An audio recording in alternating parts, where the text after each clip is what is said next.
where a group of goons, with knowledge of police because they were there, actually attacked a group that were discussing matters budget inside the All Saints Cathedral, inside a church. Our question is, where were the police? What were the police doing? Because if you watch the video, you can actually see officers in full uniform. What happened? Why did they not intervene to stop that kind of criminality? That's one question we're asking. As we come to the end, because I can see we have exactly 7 minutes, I'd want to give each one of you an opportunity to give your final comment. But there's a very interesting story on the front page of the Star newspaper. And this was discussed in Parliament. Bang divides MPs push for change of law. I know Gen Zs and how they entertain themselves, and the younger Kenyans, how they entertain themselves. Do you think, as you make your final comments, do you think this is a valid discussion to have? Whether or not we should legalize bang in Kenya? As you make your final comments, let's start with you, Hans. Just to add on with, just a spite as we hen. Who are these goons? Very as indicated, it's us youths. As much as we also want the president and security to behave, can we also behave as brother's keeper, sister's keeper? Can we stop not being used for goonism? Okay. That is my request to the youth. And just to give my feedback on the legalizing of bang. You know, I'm a Christian. I'm a born-again Christian.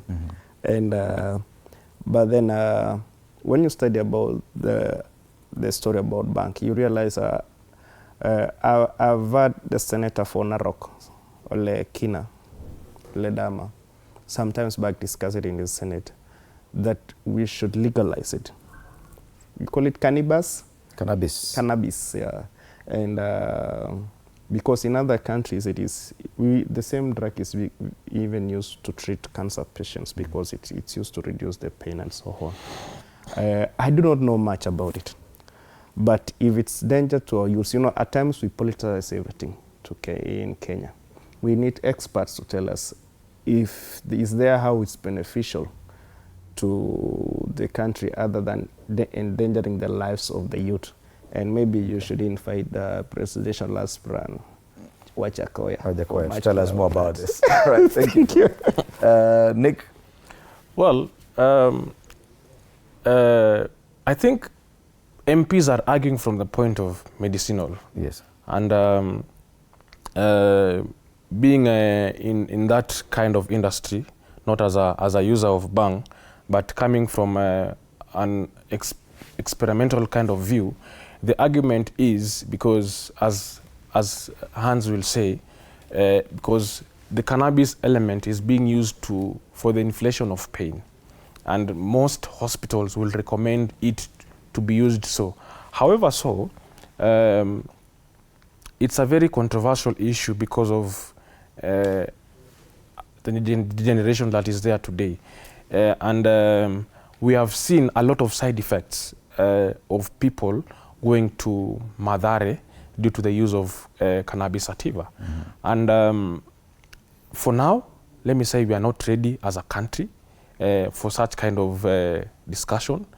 Until then, I will urge our MPs to hold. All right. Yes. Finally, Vera. I can say too much of something is harmful. Fred, even if you use Panadol in excess, it will be harmful to your health. So the problem is not legalizing bang. The problem is the users. How much we use? How much? Kadogo tu ni sawa. No, Vera is talking as if she's a user. So it is about regulating and controlling how we use bang, but it has its medicinal values as well. So and the security labs also might endanger it. If the government can ensure strictness, you know, if the security labs, it can easily be overused. My parting shot as youth, let us love ourselves. Nobody loves us. Those people who pay us to be goons, they don't love us. You will not see them using their children to be goons. And in this country, goonism has been a culture ever since.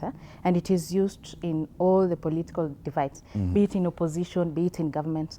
All those people use goons. Even, I know even Hans, when you were use when you are in your campaigns ama Nick He's using goons, eh? uko na goons wako tu pale mtaani. So Don't want to confirm or deny.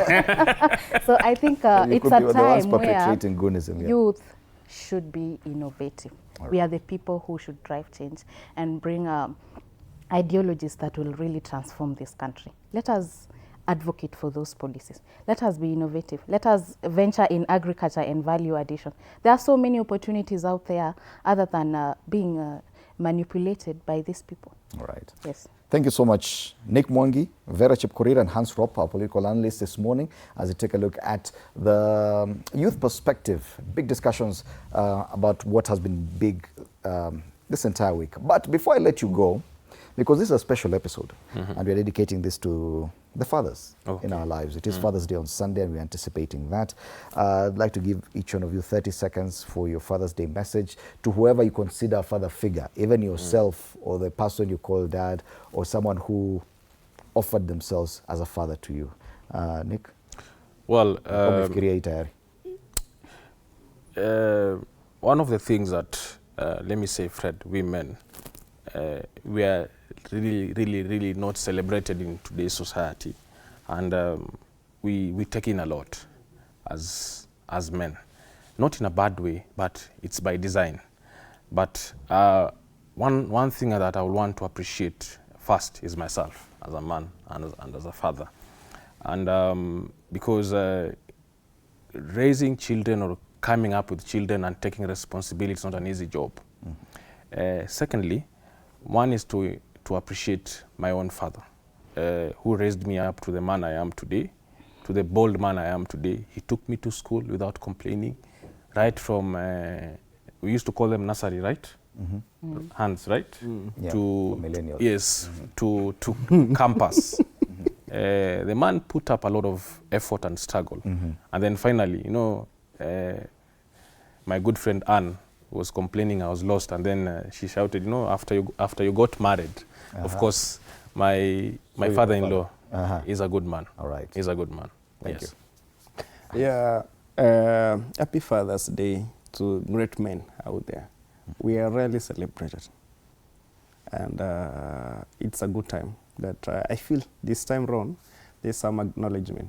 So I want to celebrate my dad. I'm lucky to still have him alive. A man I admire, a man who stood by me. At times even I say there could be even some of my failures in life because he stood with me. But many of successes is a gentleman that I want to celebrate as we celebrate this Father's Day. And all men out there are many battles you fight that you don't say. The society hasn't given us a platform to speak so much for us, and like women. And many times we are accused of many things. And at times you fight. There's a time I told my wife, I was in a PS office from 10 a.m. to 4 p.m. And he left 4 p.m. saying that he's going to another, he's been called urgently by the He never had time for you. Yeah, he didn't have time. And we just have to go home happy and show them a success face. You know, that's what man is. Thank you. We celebrate you, men. Thank you. Finally, from the lady. Okay. These men have said that they are really appreciated. So let me take this opportunity to appreciate all the men, all the fathers who have stood the test of time, the resilience, and especially my father. I've really learned a lot from that man. Yeah, that you should always work hard without complaining. So happy Father's Day to all of you. See, tunakwanga na Mother's Day, Women's Day, Girl Child Day, all those. Hata ile ya maandamano itakuwa Women's Day. Right. So happy Father's Day. Thank you in so advance. much. So, yeah. Let me also take this opportunity to wish my dad, David Indimuli, a happy Father's Day in advance. Thank you so much, Dad. You're the best. And I am what I am today because of you. All right, this is a special Father's Day celebration edition of TV47 Breakfast, and we'll have a lot more discussions after this. We're going country today. Pitmaster Sam, founder Barbecue Adventures and Events, Kenya, and Street Anthem Barbecue. Do stand by for that. Very interesting things coming up. Shoai Jaisha Badu, also DJ Blue 254 will be here with a country music edition. Happy Father's Day, and to all our viewers, good morning and have a lovely weekend.